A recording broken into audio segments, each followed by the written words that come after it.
The original artist who wrote and recorded this song is the band Thin Lizzy. The video will be a note-for-note breakdown of the guitar solo in the Fu Manchu cover of it that enters at roughly 2 minutes and 59 seconds. The supporting rhythm guitar and bass parts will also be analyzed. A tab sheet of each guitar part will be displayed right after its respective analysis.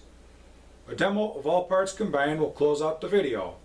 The tuning used in this video and on the record is D, where all 6 strings are tuned down a full step below standard E in 440 wavelength calibration.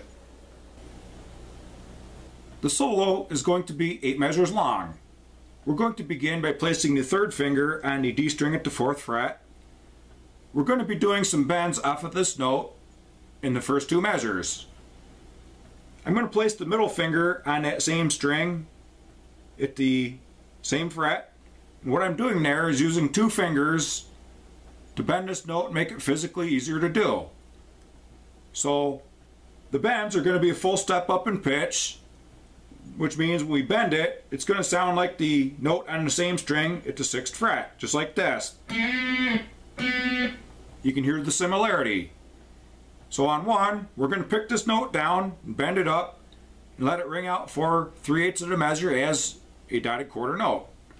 On the and beat after 2, we're going to repeat that same process, except we're going to pick it up this time.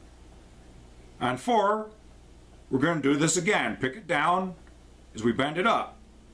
And this is going to ring out into the next measure. It's going to be tied to the first 1/8 note of the measure. Essentially, the time value is the same as a dotted quarter note. We're just extending it to the next measure because we don't have enough time in the first. So with the 4-count lead in, this is what the first measure sounds like so far. 1, 2, 3, 4, 1, 2, and 3, 4. Okay, now we're at the and beat after 1 in the 2nd measure. We're going to repeat that process one more time. We'll pick it down and bend it up. Okay, so this is going to ring out right up till 3. And what we're going to do is we're going to pick it on 3 downwards, and it's going to ring out as an 8th note. And on the and beat right after 3, we're going to release the bend back to its original unbent state. Okay, and that's not going to be picked. It's just going to sustain out from the 3 beat when we pick that. On 4, we'll pick that note down as a quarter note. So with the 4-count lead in, this is what the first 2 measures sound like. 1, 2, 3, 4, 1, 2, and 3, 4, and 1, and 2, 3, and 4. And now we've reached the 3rd measure. We'll begin by placing the 1st finger on the D string at the 2nd fret. We're going to be working off of 8th notes here. On 1, we'll pick this note downwards.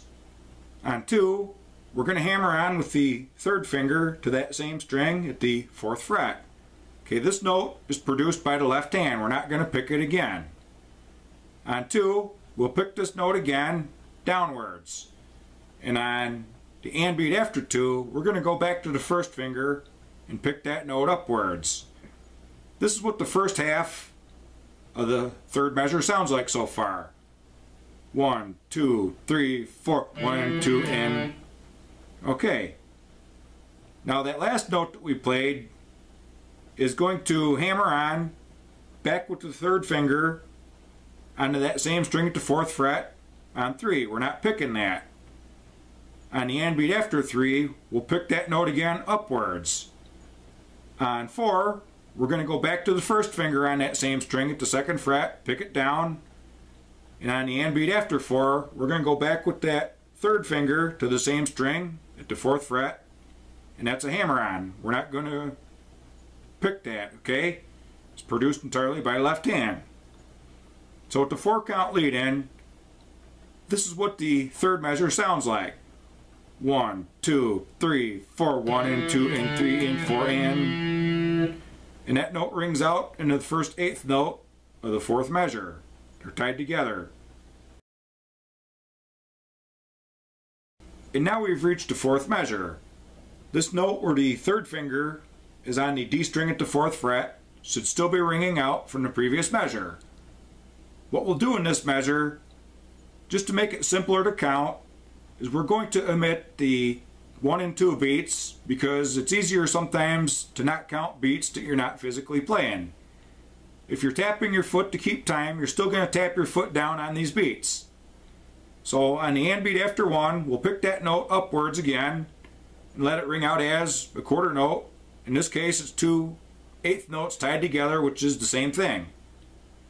On the and beat after 2, we'll pick this note up once again. We'll finish up the measure with 4 eighth notes counted 3 and 4 and. Okay, the first of these will be on 3. That first finger goes back to the same string at the 2nd fret. We'll pick that down. On the and beat after 3, we're going to hammer on once again with that 3rd finger to the same string on the 4th fret. On 4, we're going to take the 1st finger and go to the G string this time on the 2nd fret and pick that down. And we'll close up the measure by going back to the 3rd finger on the D string at the 4th fret, picked upwards. So with the 4 count lead in, this is what the 3rd and 4th measures in sequence are going to sound like. 1, 2, 3, 4. 1 and 2 and 3 and 4 and 3 and 4 and.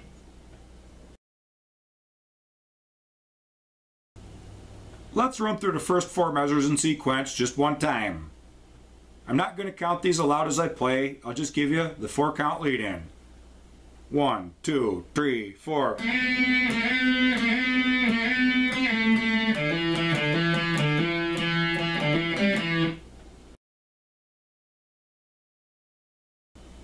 And now we've reached the 5th measure. We're going to work off of steady 8th notes again. We're going to begin by placing the 1st finger on the D string at the 2nd fret. We're going to pick this down on 1, and we're going to hammer on with the 3rd finger to that same string at the 4th fret on the and beat after 1. On 2, we're going to go with the 1st finger to the G string at the 2nd fret and pick that down. And once again, we're going to hammer on with the 3rd finger to that same string at the 4th fret. So this is what the first half of the measure sounds like. 1 and 2 and. Okay, now we've reached 3. We're going to take that 1st finger and place it on the B string at the 2nd fret and pick it down.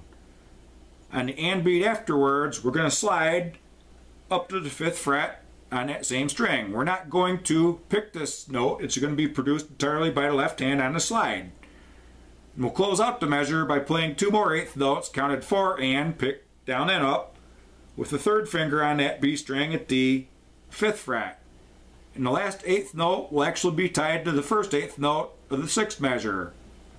So with the 4 count lead in, this is what the 5th measure is going to sound like. 1, 2, 3, 4. 1 and 2 and 3 and 4 and. And now we've reached the 6th measure. The 3rd finger should still be on the B string at the 7th fret, and this note should still be sustaining out on 1 from the previous measure. So we're going to finish up this measure by playing straight 8th notes. On the and beat after 1, we're going to pick the open B string upwards. As we're doing this, we're going to shift our hand position. We're going to shift it down a step and a half in pitch, so the 3rd finger is on the B string at the 4th fret. On 2, we're going to pick this note and quickly slide to the 5th fret of that same string, so it sounds like one note, just like this, 2. Once in this position, we're going to take the middle finger and go to the G string at the 4th fret and pick that up. That's the and beat after 2. On 3, we're going to go to the B string with that 3rd finger. Notice I'm tucking it right underneath the middle finger on the same fret. We'll pick that down. On the and beat after 3, we're going to go with the 1st finger to the G string at the 2nd fret and pick that up.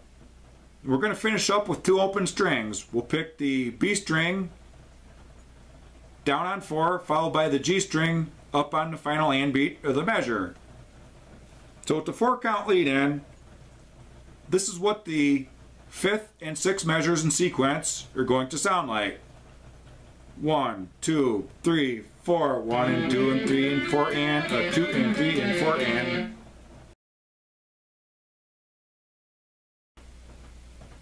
And now we've reached the 7th measure. We're going to begin by placing the 3rd finger back on the G string at the 4th fret. On 1, we're going to pick this note down. We're going to bend it up a full step in pitch as we do it.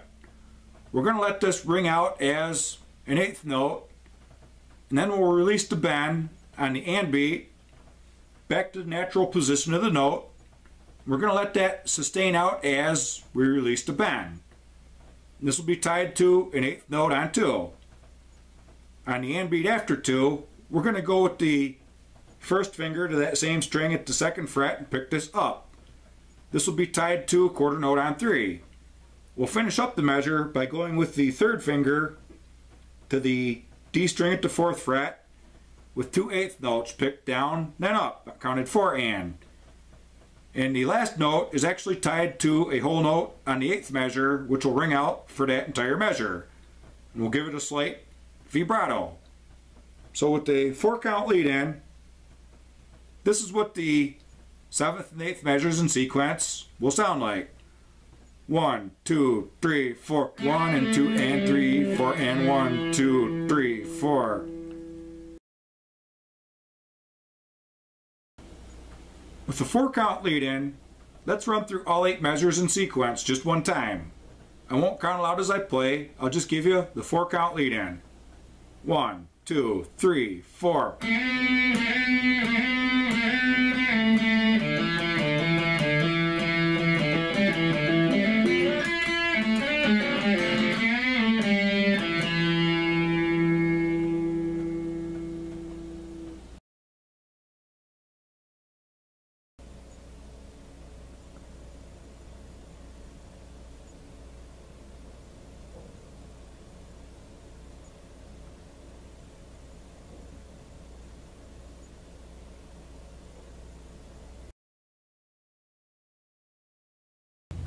The supporting guitar part is going to be a 2-measure long riff pattern that gets played 4 times, equaling 8 total measures.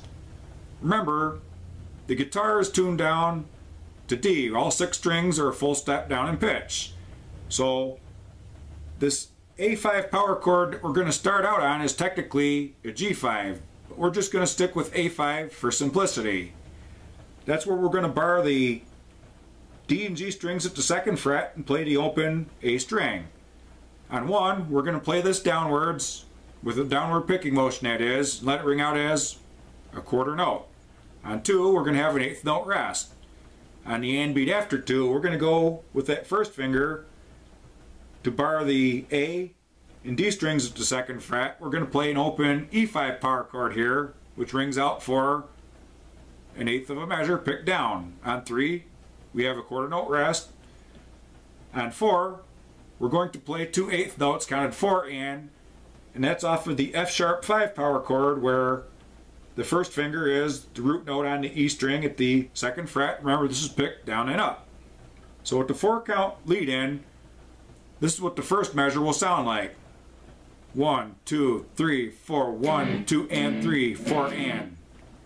Okay, now for the 2nd measure, we're going to be at a 1/2 note rest on the 1 and 2 beats. So we're going to finish up that measure with 4 8th notes counted 3 and 4 and. What we're going to do is on 3, we'll pick the open E string down. We'll pick it up on the and beat after 3. On 4, we're going to place the 1st finger on the F sharp note, which is on the 2nd fret of that string, pick it down. And for the and beat, we're going to pull off for that final 8th note of the measure. Okay, this last note is sounded by the left hand. We're not picking it. So with the 4-count lead in, this is what our 2-measure long riff pattern will sound like. 1, 2, 3, 4, 1, 2 and 3, 4 and 1, 2, 3 and 4 and. Now with the 4-count lead in, let's run through all 8 measures on guitar 2 just one time. I won't count aloud as I play, just give you the lead in. 1, 2, 3, 4.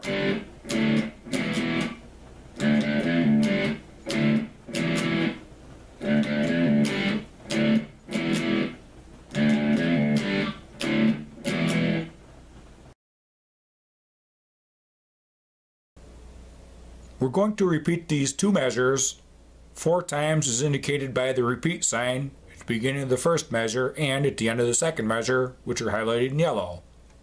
Also notice that on 2 of the first measure you have an 1/8 note rest, on 3 of that measure you have a 1/4 note rest, and on 1 of the second measure you have a 1/2 note rest.